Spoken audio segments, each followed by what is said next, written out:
କେଉଁ ଦୁଇଟି ସଂଖ୍ୟାର ଅନ୍ତରଫଳ 12 ଓ ଗୁଣଫଳ 864 ହେବ?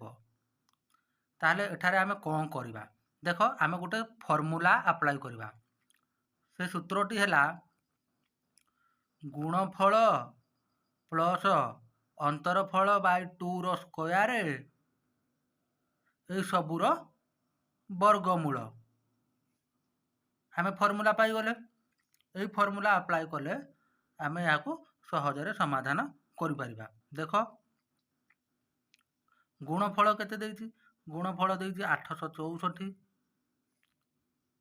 ଅନ୍ତରଫଳ କେତେ ଦେଇଛି? ଅନ୍ତରଫଳ ହେଲା 12। ଗୁଣଫଳ ଲେଖିଦେଲେ 864, ଅନ୍ତରଫଳ ପ୍ଲସ୍ ଦେଇଦେଲେ, ଅନ୍ତରଫଳ ହେଲା 12 ଡିଭାଇଡେଡ୍ ବାଇ 2ର ସ୍କୋୟାର ଏସବୁର ବର୍ଗମୂଳ ବା ରୁଟ୍ ଓଭର୍।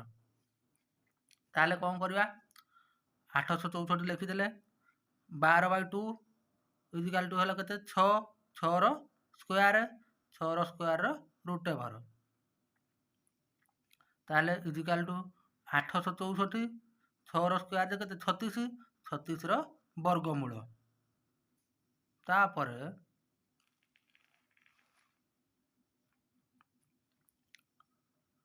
864 ପ୍ଲସ୍ 36 ଏହାକୁ ମିଶାଇଲେ କେତେ ହେବ? 900। 900ର ବର୍ଗମୂଳ। 900ର ବର୍ଗମୂଳ ଯେ କେତେ? 30। ଏତିକି ପର୍ଯ୍ୟନ୍ତ ମନେ ରହିଲା। ଏହାପରେ ଆମେ ଆଉ ଗୋଟିଏ ଫର୍ମୁଲା ଆପ୍ଲାଏ କରିବା। ଫର୍ମୁଲାଟି କ'ଣ? ପ୍ଲସ୍ ମାଇନସ୍ ଅନ୍ତରଫଳ ଡିଭାଇଡେଡ୍ ବାଇ 2। ଆମେ ପ୍ରଥମେ ଯେଉଁ ଫର୍ମୁଲା ଆପ୍ଲାଏ କରିଥିଲେ ତାର ମୂଲ୍ୟ ସହିତ ପ୍ଲସ୍ ମାଇନସ୍ ଅନ୍ତରଫଳ ଡିଭାଇଡେଡ୍ ବାଇ 2 କରିଦେଲେ ଆମେ ସଂଖ୍ୟା ଦୁଇଟି ପାଇଯିବା। ତାହେଲେ ଆମର କେତେ ଥିଲା? ସେ ପ୍ରଥମ ସୂତ୍ର ଆପ୍ଲାଏ କରିସାରିଲା ପରେ ଯେଉଁ ସଂଖ୍ୟାଟି ବାହାରିଥିଲା ସେ ହେଉଛି 30। 30 ଆମେ ପ୍ରଥମେ କ'ଣ କରିବା? ପ୍ଲସ୍ ମାଇନସ୍ ଦେଇଛି, ପ୍ରଥମେ ଆମେ ପ୍ଲସ୍ ନେଇଯିବା। 30 ପ୍ଲସ୍ 12,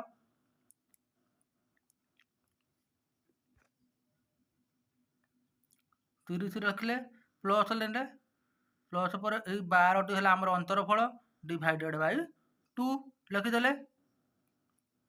30 ପ୍ଲସ୍ 12 ଡିଭାଇଡେଡ୍ ବାଇ 2 ଲେଖିଦେଲେ। ତାହେଲେ 12 ବାଇ 2 କେତେ? 6। 30 ପ୍ଲସ୍ 6 ଇଜିକାଲ୍ ଟୁ କେତେ ହେଲା? 36। ଗୋଟେ ସଂଖ୍ୟା ଆମେ ପାଇଗଲେ 36। ତାପରେ ଏବେ କ'ଣ କରିବା? ଏଠି ଦେଖ, ପ୍ଲସ୍ ମାଇନସ୍ କହିଥିଲା, ଏବେ ମାଇନସ୍ ନେଇଯିବା।